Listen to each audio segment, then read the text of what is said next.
My name is Nora. I'm a user support specialist for CodeStack. I've been here for about 7 years, so it's been a little while. And before we begin, just a little bit of housekeeping. Just a reminder that all sessions will be posted after the conference. So we are covering a lot of information. So if you have a question, please enter it in the Q&A box that you see at the bottom of your screen.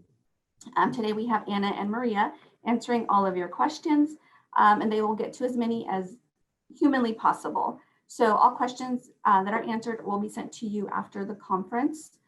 So with that being said, let's go ahead and get started. So welcome to Managing SEIS at the admin level. We're going to be going, like I said, we're going to be going over a lot of information today. And I know there's all user levels in this session. So if you don't have the function that we're talking about, that's okay. It's a really good way to get an overview of how the system works.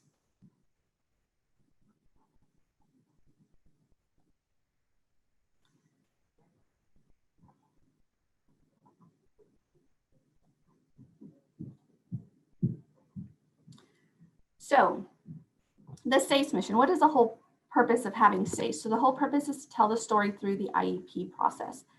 It's very, very important to have accurate data, not only for your student records, but for your reporting as well. And as you know, all of this goes to CalPAD, so you want to make sure that it's as accurate as possible. When you do enter information, it creates an electronic paper trail for every IEP that's held for students. A little bit about CalPADs, that seems to be the hot topic here today. So the data that's in SEIS is reported directly to CalPADs. That data is then validated against data that's submitted by your student information system. So it's really, really important that you verify all of the data before it's affirmed, because once it's affirmed, it creates a transaction, which then gets sent to CalPADs. I'm sure you all know or remember, those that do reporting, is census date, which we just had. That is the first Wednesday in October. So this year it landed, I believe, on October 7th. And this includes transactions that occurred between July 1st and the census date, and will include your student and services files. The end of year report, which is the June 30th, includes all transactions between July 1st and June 30th, and will include the student service and services, as well as your post-secondary file.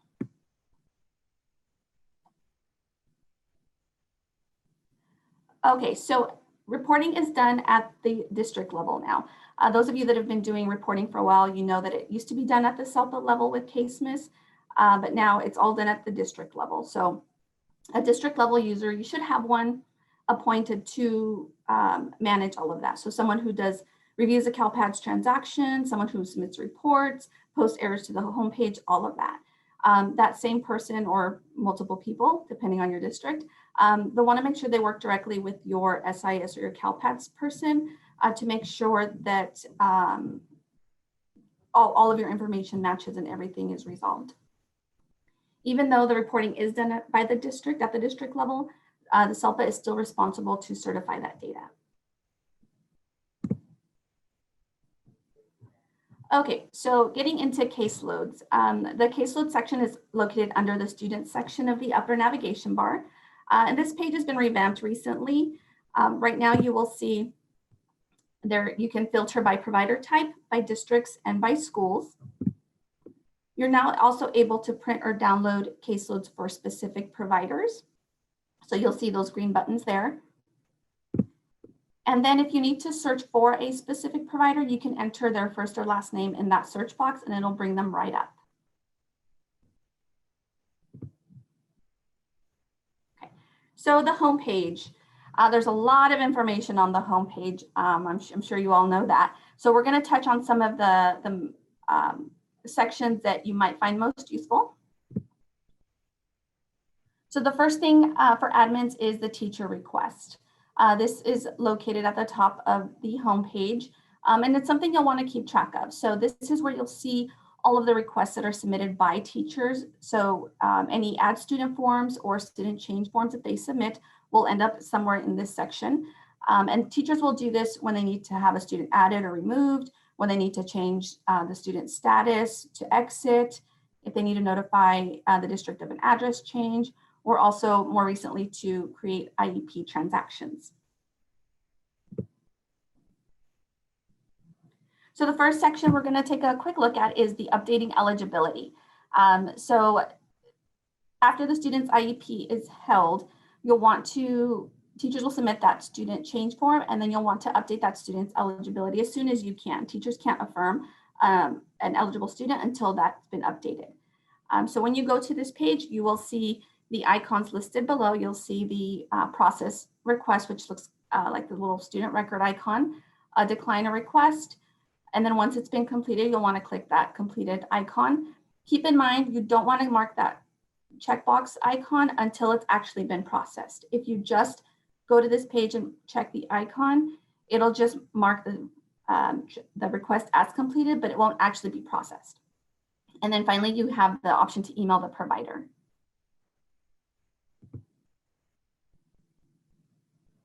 Okay, so if you're processing an eligibility request and you click on that process little student record icon, you'll end up on the student record page. On the right-hand side, you'll see the eligibility box. It has a little edit icon. If you click on that, you'll be able to update the student's eligibility status. You'll see on the right-hand side there, it says eligibility status at the bottom. This is also where you can mark a student as do not report so that they don't get pulled into any reporting or a duplicate record. For students that are marked as DNQ, if you're changing their status to DNQ, all CalPADS errors must be cleared before the student can be DNQ'd. And you will see a notification if that happens. You won't be able to move ahead with errors. Just a quick note on the eligibility for pending students. Usually when you receive an eligibility request, the student might be in a pending status. Once the parent consent is received, the SEIS record is added. The student's SSID should be requested at that point. The meeting type should be updated to a meeting type 30, and the plan type should be a 300. Doing so will create that pending 300 transaction so that it can be reported to CalPADS.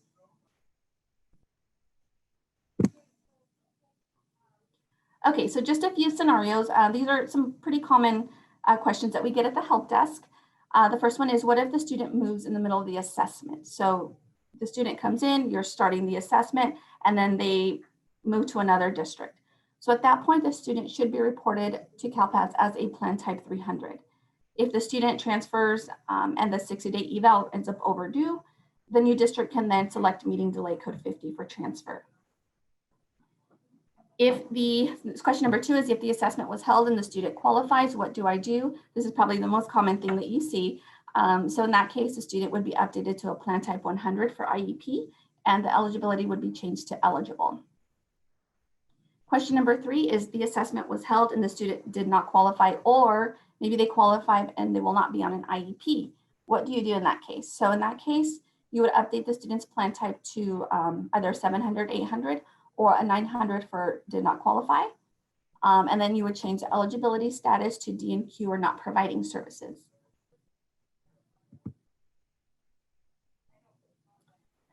Okay, so another section that you'll see on that teacher request section is the exit request. To process a request, on this page, you would click that process exit icon, which is that little person icon. Keep in mind that all CalPADS errors should be corrected before the student can be exited. If you have CalPADS errors, you will see that on the student record before you can process that exit. If the student is exited with a reportable exit reason, so the exit reasons are 70, 73, 78, and 84, the exit date and exit reason will be automatically inserted into the IEP to be submitted to CalPADS. There's nothing that you have to do differently when you're processing the request. This is just something that happens on the back end for reporting only.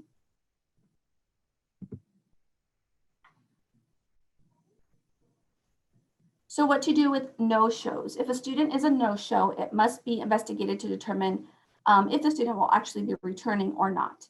If the student is expected to receive special ed in another district, so they've moved to another district, you'll want to exit them with the first day of school. But it could also be the date that it was determined the student will not attend. So whenever you found that information, that's what you can enter. Just keep in mind that if you use a first day of school, it does keep things a little more consistent. So it's up to you. You would exit with a 76. A 76 is not reported to CalPADS, so you won't have any issues with exit dates and so forth. If the exit reason is one of those that is reported to CalPAD, so one of the 70, 73, 78, or 84, then you would enter the exit date as the first day of school. And then they would be enrolled in your student information system as a no-show.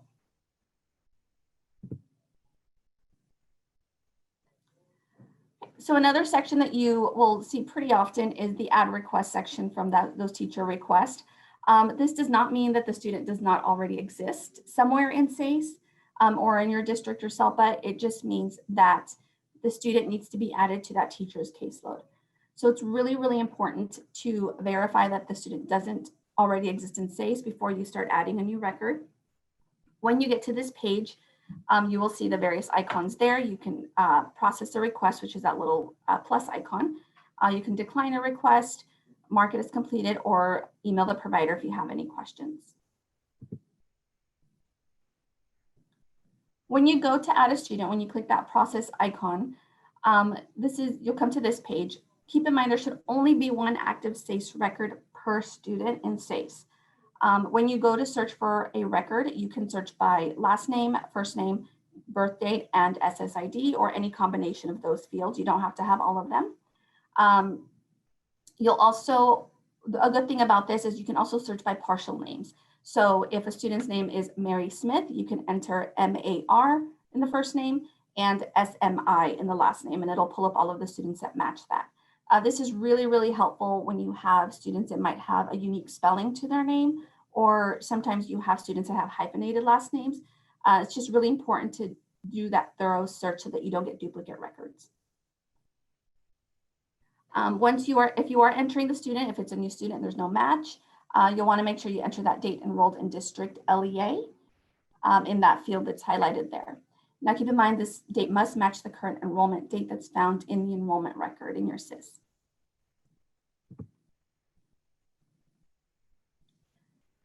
So if you do a search and you see that they do already have a SEIS record somewhere in the system, you'll want to request the transfer. So if you are a district level user, if the student exists in your district, the student record icon will be displayed, and that's that little person icon, little blue boy, or there's lots of different names for it. If the student displays in the results but is outside of your district, then you will see that little arrow icon, which is the request transfer icon. As a SELPA level user, you will see the transfer icon and the student record icon if the student exists in your SELPA. If the student is transferring districts within your SELPA, this transfer will still need to be requested in order to update the student's reporting LEA. So even if you have access to both districts, you'll still need to go through this process to get the student transferred to the new district.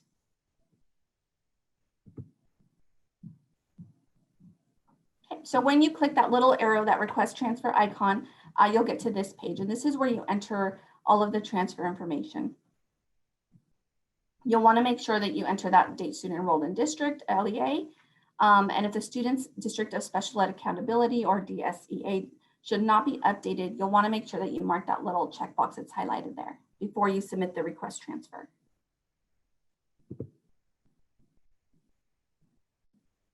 So on your homepage, you might see this box here. Most admins will have this box here. This is where you have all of your transfers. So SELPA level users will see both the transfer in and out notices for students that they're processing, if it's between districts in their SELPA. The students in section are requests that have been sent from your district or SELPA to another district or SELPA requesting the student be released to you. The students out means that a district has requested that student, and that student will be transferring out of your district. The bulk out is your district has sent one or more students to another district within your SELPA. They remain in your district until accepted by another district. So this occurs all within the same SELPA. And we'll get into this process a little bit later, but the bulk in are students that have been sent to your district by another district within your SELPA. These students won't actually be in your SELPA until you accept them.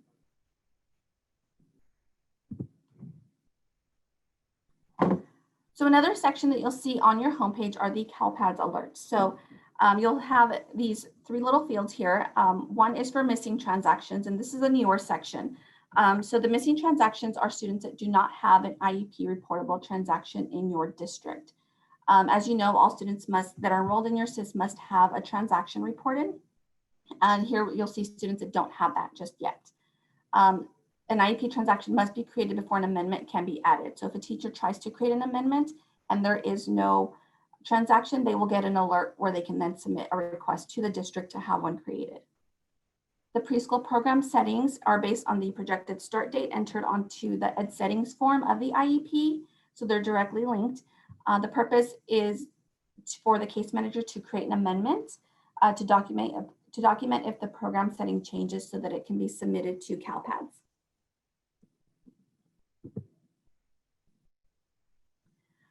Okay, so the follow-up is also a section on your homepage, and this includes a few different things. It will include unaffirmed IEPs. So if a student has an unaffirmed IEP sitting in the future, they will appear on this notice. Keep in mind that if the future IEP date was updated, whether on purpose or in error, and it's different from the current IEP, they will pop up on this unaffirmed IEPs notice. We get a lot of questions about this with users saying, hey, I affirmed, but it's still coming up here. Likely the reason is that that future IEP date was updated for whatever reason. So all you would have to do is update it back so that it matches the current. The unaffirmed amendments, when an amendment is created, it sits in unaffirmed until that affirm process takes place. The unsigned IEPs or the unsigned amendments are just that. If you affirm and you mark no that it's not signed, then they will appear in this section. The electronic signatures. We get a lot of questions about electronic signatures.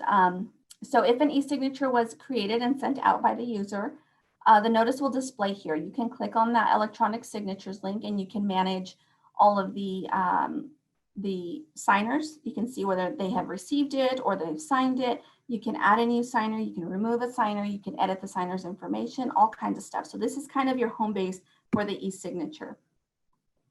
Also, just a quick note that transactions occur when IEPs and amendments are affirmed. So if you see a lot of unaffirmed IEPs or unaffirmed amendments, keep in mind that those have not been reported. So if an IEP has been sitting as unaffirmed for 2 or 3 months, you might want to follow up to see what the issue could be because it's not getting reported at that point.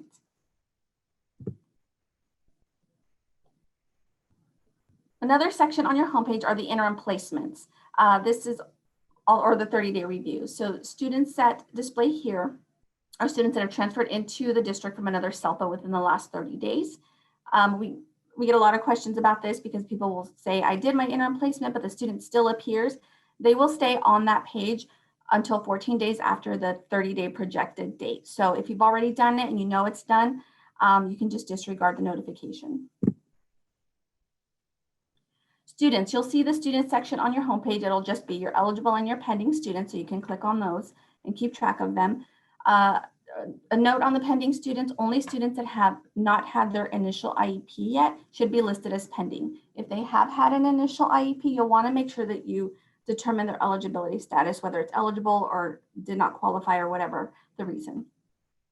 Students in pending status won't be reported to CalPADS except those that are marked as a plan type 300. And if IEPs are, if the student is pending, the teacher will not be able to affirm the meeting. Okay, so searches. When you go to the search page, which is located at the top of the upper navigation bar, you'll see searches and you'll click on new search, you'll get to this page. And there's a whole lot of stuff happening on this page. So we'll go through a few of them. There will be a specific session on searches later today. So if you want more information, you know, by all means, go to that session. There's going to be a lot of great information. So the criteria section, which is on the right-hand side, this is where you filter for the students you want to see. So if you want to see, for example, all students in 8th grade, you would click the add, you click the grade level, select 8th grade and click search, and that'll pull in just those students. Keep in mind that this is an and search. So if you enter more filters, it's going to only pull in students that apply to all of those filters at once. So if you select 8th grade and you want to see 8th graders receiving speech and language service, you will only see 8th graders that are receiving speech and language service as well. The optional criteria, this is where you can see transferred students or students that are served, that are not served in your district, but they are residents in your district. So types of reports. These are This is under the column options. You can select current services reports, ESY reports, DRDP reports. The default is usually the student report that you see there. This is also where you will select columns for report. This is the data that you want to see for the group of students that you have filtered for. You can save a search if it's something used pretty often. You first need to create it like you normally would any search. And then in the criteria box, you'll see that little, it kind of looks like a floppy disk. I know that's antiquated, but it looks like a floppy disk. And that'll allow you to title the search and enter it into a category and pin it if you want to save it. Sharing a search, you can share a search with other users in your district or SELPA. So when you do that, it's pretty similar to saving it, but instead of clicking the little save icon, you'll click on that share icon. You can title it and then select what level should see that specific search. Bulk options, this is all underneath that print section on that searches page. There's a little print drop down. If you click on that, you'll see a whole lot of options. And there's a lot of bulk changes that you can do.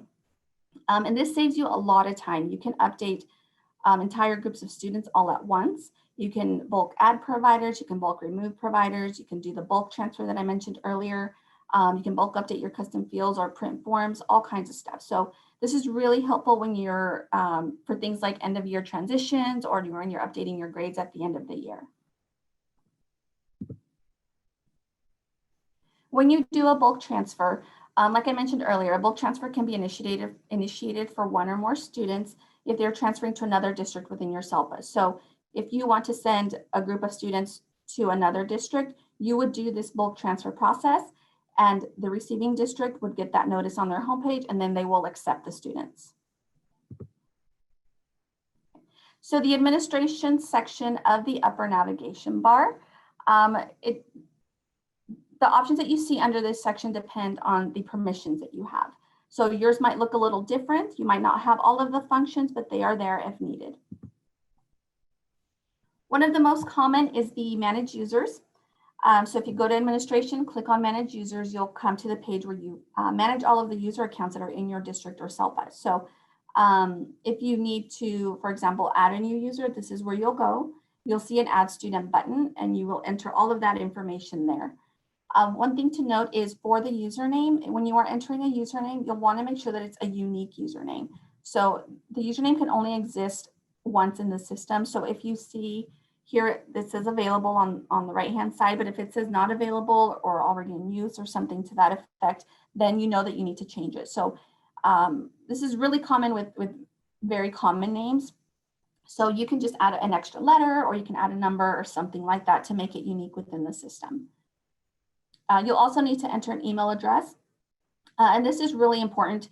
The email address is used for a lot of things. If users need to update or reset their password, they'll need an email address in the system in order to be able to do that process. It's also very useful for the e-signature. When the teachers are sending out an e-signature packet, it'll automatically populate that person's email address. Also, if they need to contact the help desk, they'll need to have that email address in there as well. We highly recommend that they enter a work phone and a cell phone number. The cell phone number is only used for the e-signature feature, and that's so that they can receive the password for that two-step verification process. So it's a really important field to have in there if you can. So note on user levels. As you know, in SEIS there are 4 different user levels, and they all kind of have a different purpose. So the SELPA level user can have access to all districts in the SELPA, or you can assign them to just have access to just a few districts in the SELPA. SELPA level users can view exited, transferred, D&Q'd students. You can add edit schools, generate the SELPA-wide reports, manage document library, and also manage and create the SELPA-wide goal banks. District level users are a little different. They only have access to their one specific district that they're assigned to. They don't see all of the other districts. Just like SELPA level, districts can view exited students, transfer students, and D&Q'd students. They also have the ability to add edit schools. You can create news items, the document library. The exception with the district level user, something the district level user can do that the SELPA level cannot, is the bulk upload of SSIDs, district IDs, and enrollment dates from the SEIS, and I'll touch on that in a little bit later. If a district level user also needs to carry a caseload, they need to provide services, then you'll want to make sure that you create a separate teacher level account for them. School site level users, they only have access to specific school sites that they're assigned to within the district. So for example, this is used a lot for somebody maybe like a nurse that serves 3 schools in the district. You can create their account and just assign them to those specific 3 schools. And then just like district, if they need to also provide services or carry a caseload, then you can create a teacher level account for them as well. And lastly, we have the teacher level user. Teacher level users are those that have a caseload assigned. So they will only see students and have access to students that they are assigned to. So if they need a student added, if they submit that ad request we talked about earlier, you'll want to make sure that you assign that student to them. Otherwise, they won't have access at all. Teacher level users are assigned a specific home district, but these level users can be shared with other districts in the SELPA, and I'll touch on that in a minute. Teacher level users are usually the ones that manage the IEP. So they'll enter the IEP information, they work with the students, they update progress on goals. Sometimes this is case managers are also teacher level users. So the case manager will be responsible for affirming and making sure that everything is correct on the IEP. So permissions, we get a lot of questions on permissions. I think users want to make sure that their teachers and their staff have the correct permissions.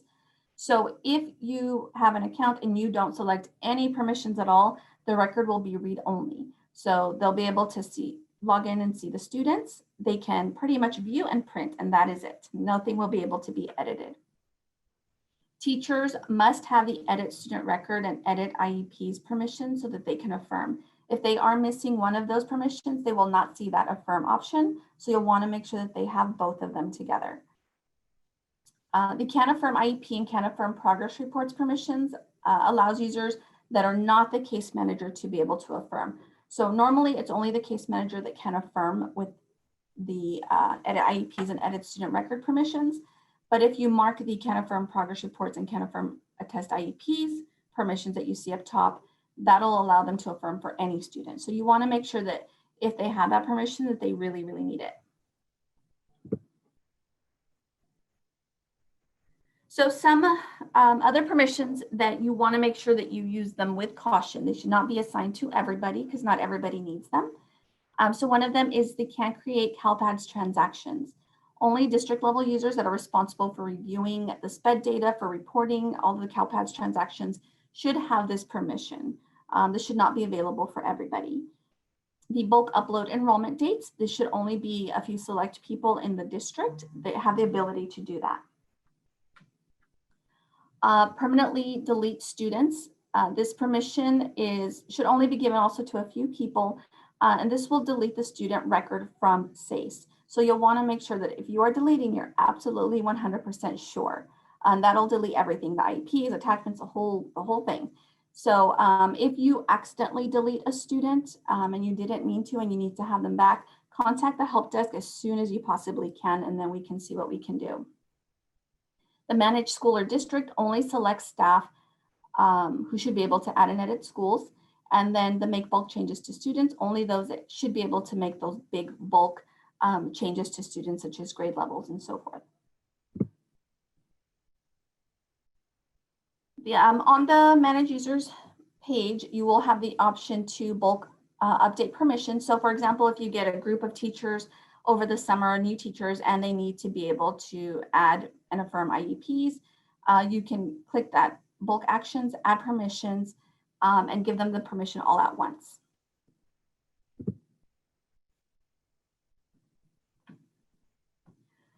Okay, so I mentioned earlier about being able to share providers. It looks a little different depending on if you're a SELPA level user or a district level user. For SELPA level users, you would need to go to manage users, you edit the profile, and you can share the teacher with those specific districts. You can select the districts that are there. For district level users, your screen looks a little different. You won't have the ability to select all of those districts from that page. So you'll go up to administration and click on that shared providers link. And you can search for the provider and add them in there.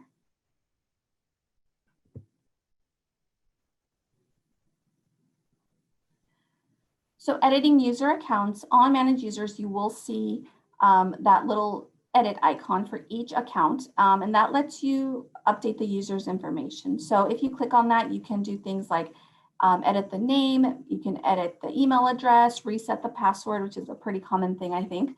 And just keep in mind that if you are updating a user's name, maybe they got married and they changed their name, or you need to update their user level, you must create a new user account. Everything that a user does is linked to their account. So when that type of information updates, it can create some issues within the system. So you want to make sure that if you're updating the name or the user level, you create a whole new account and deactivate the old account.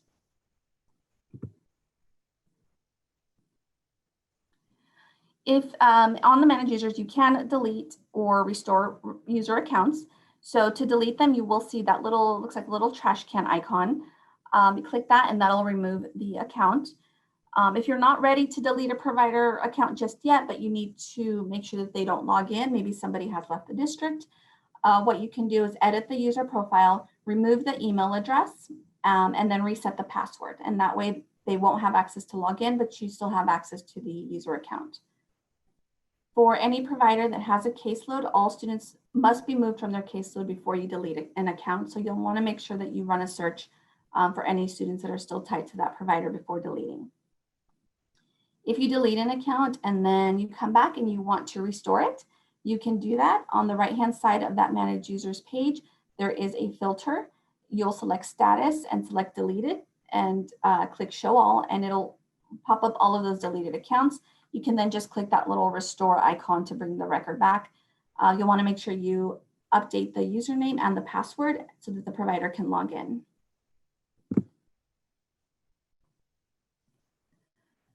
Okay, so another section under managed schools or districts is the, administration is managed schools or districts. So this is where you will update all of your school information or add schools. When you click the add school button, you'll get to this little screen here. You'll need to enter all of that information. A note about the school ownership code is, this is a newer field and it's required for the annual service plan report. And the code is based on the school's CDS code. So you can find all of that information on the CDE public directory website, or you can contact CDE. The non-public school field will auto-populate based on the school type that you select. The CDS conversion is what will be pulled for reporting. So you'll want to make extra sure that that CDS conversion field that you see there is correct, because that's what will appear on the reports. If a school has closed, you can mark it as yes for closed school, and that'll remove it from all of the drop down so that they can't select it anymore as a school of attendance. Before you do that, you will want to make extra sure that you remove all of the students that are attached to that school.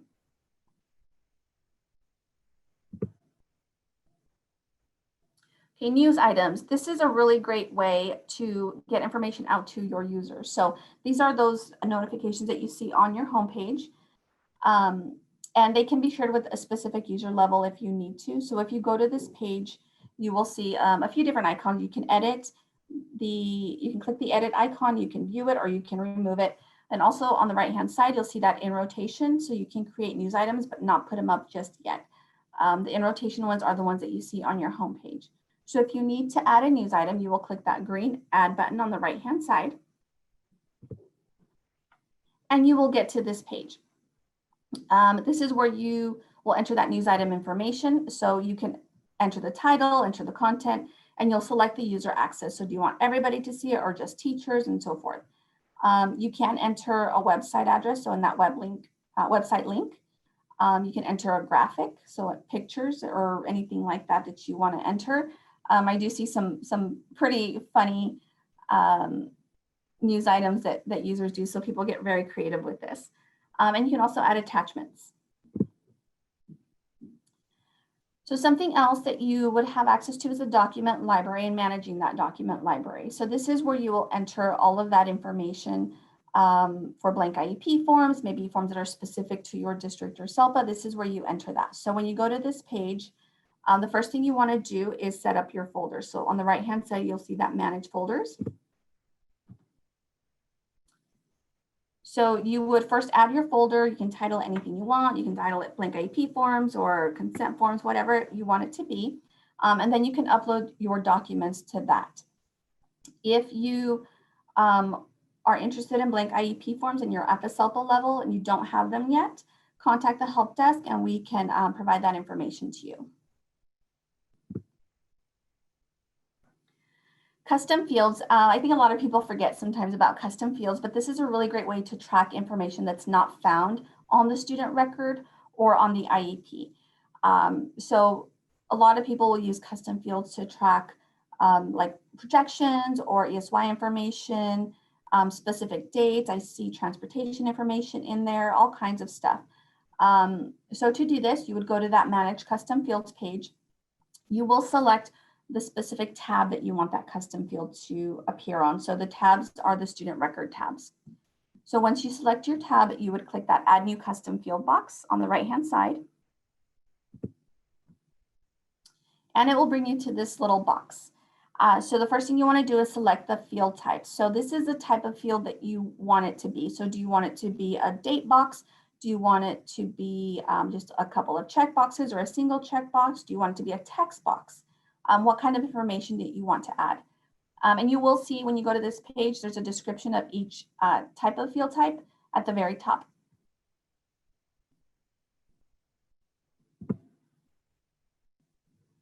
Okay, so bulk uploading enrollment dates. As I mentioned earlier, this is something that is only available at the district level. So if you are a SELPA level and you need to be able to do this, you'll need to create a district level account. And this basically is where you can pull the information from your student information system using the file layout that's specified on the page, and then upload it into SEIS so that it appears there. It's usually done at the beginning of the year for all students, or when the student transfers in, that day will be updated.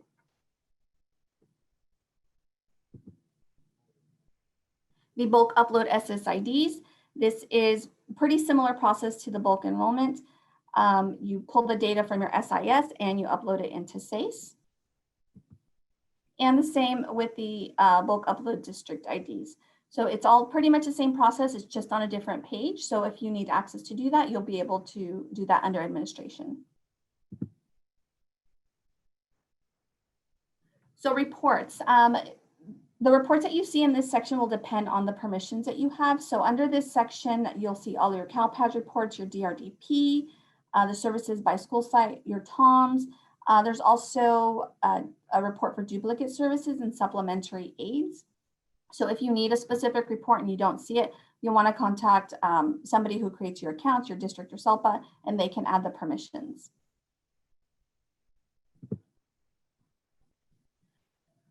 Okay, so training materials. If you haven't already visited the Help Center, you'll want to go ahead and do that and check it out.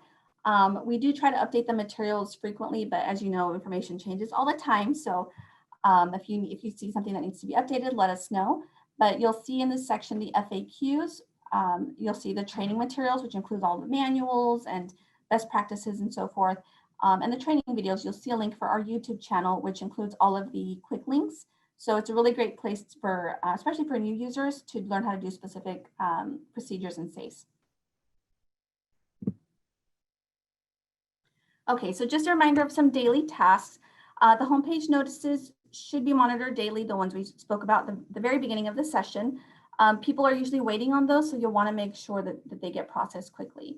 The same goes for the transfer request. Usually a district is waiting for that record, so you'll want to make sure you process them.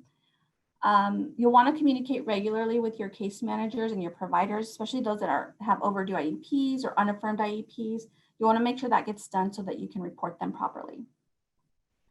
Post news items to keep your communication open with your users. That gets that information out to them quickly. And then if you haven't already done so, you can start compiling your document library. Like I mentioned, if you need information on blank forms, contact the help desk. And that is it for our session. Please do not hesitate to contact the help desk if you have any questions. I know we went pretty quick today. There was a lot of information. So if you need specifics, definitely contact us and we'd be happy to take a look. As a reminder, the session was recorded, so you will receive all questions and answers that were completed by Anna and Maria today. And with that being said, thank you for attending this session. I hope you enjoy the rest of your conference, everybody.